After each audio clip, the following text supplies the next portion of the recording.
വലിയ തുകയെന്നല്ല, 1000 രൂപ അവരുടെ വരുമാനത്തിൽ വർദ്ധിപ്പിക്കും. അവർക്ക് 3000 രൂപയുടെ വർധനവ് പ്രഖ്യാപിക്കുകയാണ്. ഇന്നിപ്പോൾ ആദ്യത്തെ മന്ത്രിസഭാ യോഗം കഴിഞ്ഞു സത്യപ്രതിജ്ഞയ്ക്ക് ശേഷം. അപ്പോൾ തെരഞ്ഞെടുപ്പ് കാലത്ത് UDF 5 ഗ്യാരണ്ടികൾ ജനങ്ങൾക്ക് നൽകിയിട്ടുണ്ടായിരുന്നു. ആദ്യത്തെ മന്ത്രിസഭാ യോഗത്തിൽ തന്നെ അതിലെ 2 ഗ്യാരണ്ടികൾ നടപ്പാക്കാൻ തീരുമാനിച്ചു. ഒന്ന്, KSRTC ബസ്സുകളിലെ സ്ത്രീകൾക്കുള്ള സൗജന്യ യാത്ര അനുവദിക്കുന്ന സംബന്ധിച്ച് ജൂൺ 15-ാം തീയതി മുതൽ നടപ്പാക്കും.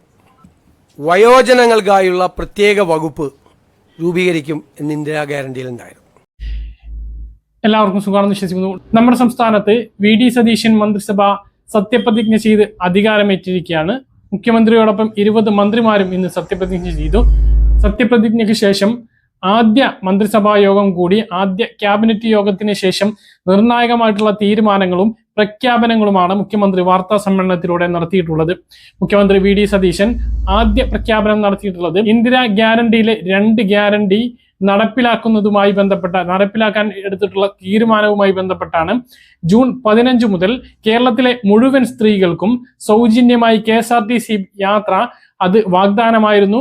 അത് നടപ്പിലാക്കുന്നതിന് വേണ്ടിയിട്ടുള്ള മന്ത്രിസഭാ യോഗ തീരുമാനം ഇന്നുണ്ടായിട്ടുണ്ട്. ജൂൺ 15 മുതൽ അത് നടപ്പിലാക്കും എന്നാണ് അറിയിച്ചിട്ടുള്ളത്. മറ്റൊരു പ്രധാനപ്പെട്ട തീരുമാനം, വയോജനങ്ങൾക്ക് വേണ്ടിയിട്ടുള്ള ഒരു പ്രത്യേക വകുപ്പ് തുടങ്ങും എന്ന് പറഞ്ഞിരുന്നു. അതിനും ഇന്നൊരു തീരുമാനമായിരിക്കുകയാണ്. വാർദ്ധക്യത്തിലെത്തിയിട്ടുള്ള ആളുകളുടെ മുഴുവൻ പ്രശ്നങ്ങളും പരിഹരിക്കുന്നതിന് വേണ്ടിയിട്ട്, അവരുടെ എല്ലാ പരാതികൾക്കും പരിഹാരം കാണുന്നതിന് വേണ്ടി വയോജന വകുപ്പ് യാഥാർത്ഥ്യമാകുകയാണ്. നമ്മുടെ രാജ്യത്ത് ആദ്യമായിട്ടാണ് അത്തരത്തിലുള്ള ഒരു വകുപ്പ് ഒരു സർക്കാർ കൊണ്ടുവരുന്നത് എന്നുള്ള പ്രത്യേകത കൂടിയുണ്ട്. ഇതുകൂടാതെ മറ്റ് വാഗ്ദാനങ്ങൾ കൂടി നടപ്പിലാക്കി തുടങ്ങിക്കൊണ്ടാണ് ആദ്യ മന്ത്രിസഭാ യോഗം തീരുമാനമായിട്ടുള്ളത്.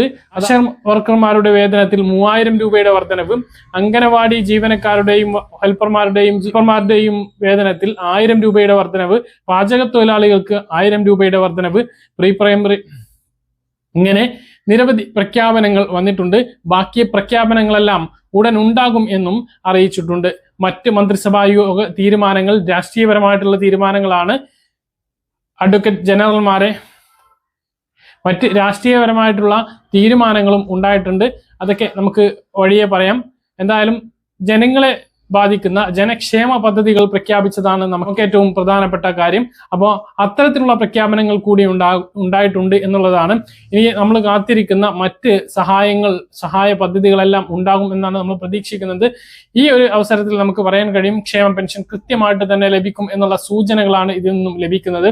വയോജനങ്ങൾക്ക് വേണ്ടിയിട്ടുള്ള പ്രത്യേക വകുപ്പ് എന്ന് പറഞ്ഞാൽ വയോജനങ്ങൾക്ക് ഇനി ഒരു പ്രയാസം ഉണ്ടാകുന്ന തരത്തിലുള്ള ഒരു നടപടിയും പുതിയ സർക്കാരിന്റെ ഭാഗത്തുനിന്ന് ഉണ്ടാകില്ല എന്ന് നമുക്ക് പ്രതീക്ഷിക്കാവുന്നതാണ്.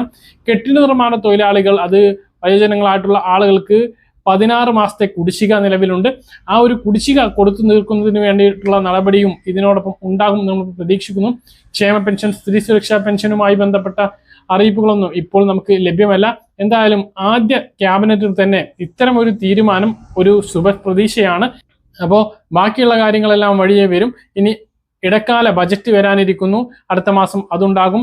നിയമസഭാ സമ്മേളനം ഇപ്പോൾ വിളിച്ചു ചേർക്കാൻ വേണ്ടി തീരുമാനിച്ചിട്ടുണ്ട്. അപ്പം അതിന്റെ കാര്യങ്ങളെല്ലാം കൃത്യമായിട്ട് നിങ്ങളെ അറിയിക്കുന്നു. പറഞ്ഞ കാര്യങ്ങൾ കൃത്യമായിട്ട് മനസ്സിലാണെന്ന് കരുതുന്നു. ഇതുപോലെ ഇൻഫർമേഷൻ ലഭിക്കാൻ ചാനൽ സബ്സ്ക്രൈബ് ചെയ്യുക, ബെൽ ഐക്കൺ എനേബിൾ ചെയ്ത് വെക്കുക. മറ്റൊരു വീഡിയോയുമായി നമുക്ക് വീണ്ടും കാണാം. ഇതുവരേക്കും ബൈ.